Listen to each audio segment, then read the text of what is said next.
वेद आदि शास्त्रों का पढ़ना पढ़ाना, सुनना सुनाना, मोक्ष ग्रंथों का पढ़ना पढ़ाना, सुनना सुनाना, ये स्वाध्याय जैसा फिर स्वाध्याय किया उसको वैसा जीवन में उतारना। अंतःकरण की प्रेरणा से प्रेरित होकर के हम सदा सर्वदा सच्चाई के मार्ग पर चलते रहें। प्रभु बुद्धि निर्मल हमारी बना दो, पिता अपनी भक्ति का अमृत पिला दो। न मन में हमारे कभी हो अंधेरा, न मन में हमारे कभी हो अंधेरा। न अज्ञान हो न अविद्या का डेरा, न अज्ञान हो न अविद्या का डेरा। सदा आत्मा में हो प्रकाश तेरा, हमें धर्म की राह पे चलना सिखा दो। पिता हमको अपनी भक्ति सिखा दो, प्रभु बुद्धि निर्मल हमारी बना दो।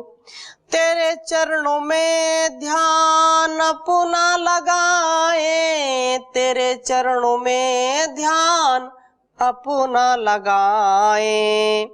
न मन रूपी शीशे को मैला बनाए, न मन रूपी शीशे को मैला बनाए। कभी सत्य मार्ग से पग न हटाए, सदाचार का पाठ हमको पढ़ा दो। सदाचार का पाठ हमको पढ़ा दो। पिता अपनी भक्ति का अमृत पिला दो। नंदलाल ने भक्ति में मन लगाया, न इस इंसान ने भक्ति में मन लगाया। विषय वासना में है जीवन गंवाया, शर्मसार होकर तेरे द्वार आया। भंवर में है किस्ती किनारे लगा दो, प्रभु बुद्धि निर्मल हमारी बना दो। पिता अपनी भक्ति का अमृत पिला दो। तो ये समर्पण का भाव कब आएगा? जब हम भक्ति से ओतप्रोत होंगे, जब हमारे अंदर स्वाध्याय से हमारा मन निर्मल हो जाएगा, स्वाध्याय से हमारे मन के विकार तार तार हो जाएंगे, मन के विकारों से हम पार हो जाएंगे, तो फिर ईश्वर की भक्ति के प्रति, उसकी जो शरणागति है उसके प्रति हमारा विशेष अनुराग होगा, और उस अनुराग से इस संसार का राग दूर होगा। हमको आलंबन चाहिए, और बिना आलंबन के कोई रह नहीं सकता। तो इसीलिए आलंबन यदि चाहते हैं तो स्वाध्याय का, वेद का, गुरु का, आचार्य का, उस परम पिता परमेश्वर का आलंबन लीजिए। छोटे छोटे ऐसे फूहड़ता युक्त आलंबन से हम मनोरंजन अपने अपने करते रहते हैं, अपने अपने विकारों को बढ़ाते रहते हैं।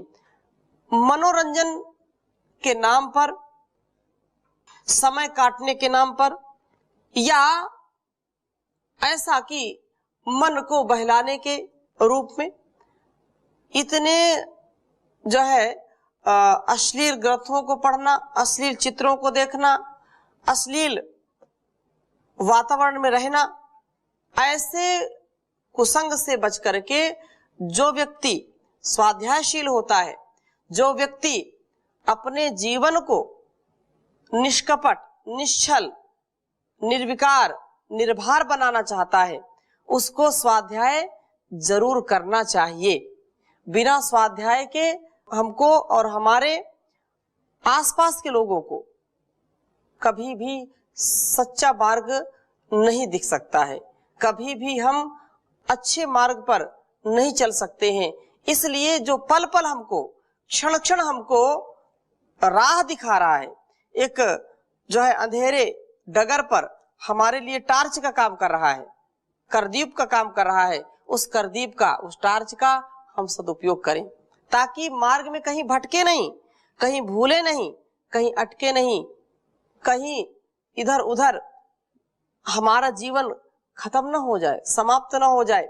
इसलिए हम ऐसे गुण कर्म स्वभाव से सदा ओतप्रोत रहे जिससे ये जीवन अच्छा बने, स्वाध्याय से युक्त हो हमारा जीवन और हर प्रकार की बुराई से मुक्त हो।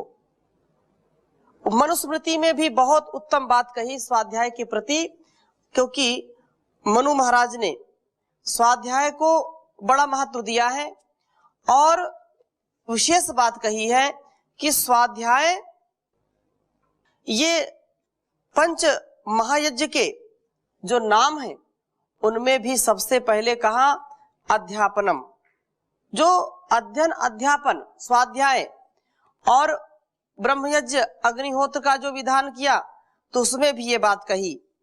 तो यहाँ पर तृतीय अध्याय में लिख रहे हैं अध्यापनम ब्रह्मयज्ञ पितृयज्ञस्तु तर्पणम होमो दैवो बलिर्भतौ नृयज्ञो अतिथि पूजनम। अध्यापनम यहाँ भी कहा कि जो वेद शास्त्र हैं उनको पढ़ना पढ़ाना, संध्योपासन करना, सावित्री गायत्री का चिंतन करना, उसकी भक्ति करना, ये ब्रह्मयज्ञ कहलाता है। और माता पिता आदि की सेवा शुश्रूषा तथा भोजन आदि से तृप्ति उनकी कराना, ये पितृयज्ञ है। और सायं प्रातः हवन करना देवयज्ञ। इसके पहले मेरे कहने का जो आशय है केवल संकेत मात्र कि सबसे पहले जो यज्ञों में आया है उसमें संध्योपासन में आया और उसमें भी स्वाध्याय वेदों का पढ़ना पढ़ाना ये सबसे पहले रखा है। तो हम अपने जीवन को उन्नत बनाना चाहते हैं, आध्यात्मिक जीवन को पाना चाहते हैं, तो हमको अध्ययन अध्यापन स्वाध्याय से युक्त अपने जीवन को करना चाहिए। इसी को आगे कह रहे हैं कि स्वाध्याये नित्य युक्तः स्यात् दैवे चवेह कर्मणि दैव कर्मणि युक्तो ही बिभर्ति इदं चराचरम। बहुत सुंदर बात कही कि मनुष्य को चाहिए कि वह वेद शास्त्रों को स्वयं पढ़े और पढ़ाने का भी सामर्थ्य रखे।